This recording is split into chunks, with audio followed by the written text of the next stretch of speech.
వీడియోలు తీయడమే మొదట చేయలేదు అని వాళ్ళకి అనిపిస్తే అవైలబుల్ రావాలి. ఇప్పుడు చూడమ్మా, మరణం కంటే ఇంకొక బలమైన ఆయుధం ఏంటంటే క్షమాభిక్ష. వచ్చేసి నువ్వు అడిగేది అధికారం మన దగ్గర ఉంది కదా.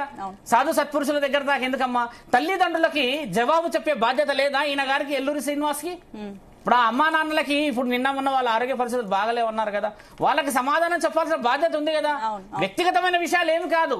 ఇప్పుడు డైరెక్ట్ గా పరోక్షంగానే శ్రీనివాస్ ఏం అడిగామనంటే, మీరందరూ ఇట్లా లీగల్ గా రావడం చేత, పోలీస్ ప్రొటెక్షన్ తో రావడం చేత నిన్ను నువ్వు రక్షించుకున్న తర్వాత సామాన్యమైన బ్రతుకు బతకడానికి అర్హత ఉన్నది. కేదార్నాథులు అఘోరాలు నాగసాధువులు లేదా అమ్మా? కేదార్నాథులు కేవలం శివుడు ఒకడే ఉన్నాడా? కేదార్నాథులు ఎప్పుడు పడితే అప్పుడు బతుకుతాడా? ఒక రోజు ఉండి చెప్పమని చెప్పండి. ఏప్రిల్ 27వ తారీఖు నుంచి మొదలు పెడితే జూన్ 26 తారీఖు వరకు 2 నెలలే అది ఓపెన్ చేస్తారు. ఈయన గారి కోసం ఎదురు చూస్తున్నారా? కేదార్నాథ్ అంతా, ఉత్తరాఖండ్ అంతా ఎవరిదమ్మా? దాంట్లో ఒక ప్రధానం ఉంది కదా, ఒక వివరణ ఉంది కదా, సంవత్సరంలో 2 నెలలు ఓపెన్ చేస్తారు కదా. కాబట్టి ఏంటంటే ఎల్లూరి శ్రీనివాస్ గారు చెప్పేది ఏంటంటమ్మా, నువ్వు రుజులతో పాటు రా. ఇక్కడ మమ్మల్ని పట్టుకుంటే ఆత్మరణ చేసుకుంటాం, మీరు వచ్చి మీ కార్తో పాటు కాలిపోతాం. ఇవన్నీ ఏంటంటే సాధువు అఘోరా అని చెప్పాడు కదా, వాళ్ళ లక్షణాలు ఏ మూలకి లేవు. నువ్వు ఒక సామాన్యమైన మనిషి అని చెప్పేసి ఇప్పుడు రుజువు అయింది. ఇప్పుడు ఒళ్ళు దగ్గర పెట్టుకుని ఒక మాట వదిలాడు కదా, ఇప్పుడు ఇద్దరు చేశారు కదా. మొదటి నుంచి నేను కోరుకున్నది కూడా అదే. ఆ విధంగా నువ్వు ఉండి ఉంటే ఈ రోజు నీకు ఆ పరిస్థితి ఎందుకు వస్తుంది? దీన్ని మాట్లాడుతూ మళ్ళీ కృష్ణ శర్మ గారు మీరేం చెప్పి తెలుసు? చూసారు వీడియో రిలీజ్ చేశారు, చాలా బాగా బెదిరిస్తున్నారు. బాబు నువ్వు ఆత్మార్పణం చేసుకోవాలైతే ముందా కారు నాకు ఇచ్చేసి మీ ఇద్దరు ఏమైనా చేసుకోండి.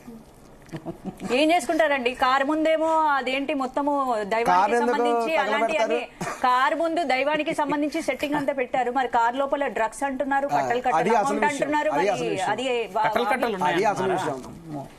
శ్రీవర్షిని అతని దగ్గర ఉన్నటువంటి విషయాల్లో వారిద్దరి మధ్య కూడా తీవ్రమైన శారీరక సంబంధం ఏర్పడేటువంటి సందర్భంలో కూడా శ్రీవర్షిని అనేక విషయాలు గమనించింది. అదేంటంటే ఆ యొక్క కారులోనే చాలా రహస్యాలు ఉన్నాయి. రహస్యాలు అంటే వాళ్ళు పైకి ఏంటంటే కొన్ని పుర్రెలని కనబడే విధంగా పెడతారు, కారు పైన కనబడుతుంటాయి. అవి చూసి సాధారణమైన మనుషులు వెళ్ళడానికి భయపడతారు. కానీ కారు లోపల అనేక నోట్ల కట్టలు ఉన్నాయి, రహస్యమైనటువంటి మూలికలు ఉన్నాయి. వాళ్ళకు సంబంధించినటువంటి వశీకరణ చేసుకోవడానికి మంత్ర శక్తులకి అవసరమైనటువంటి అన్ని కూడా కారులోనే ఉన్నాయి. అది చాలా గమనించాల్సిన విషయం. ఆయన అందుకే కూడా అనేక సందర్భాల్లో చూడండి, తాను ఒక్కడే చచ్చిపోతా అండు.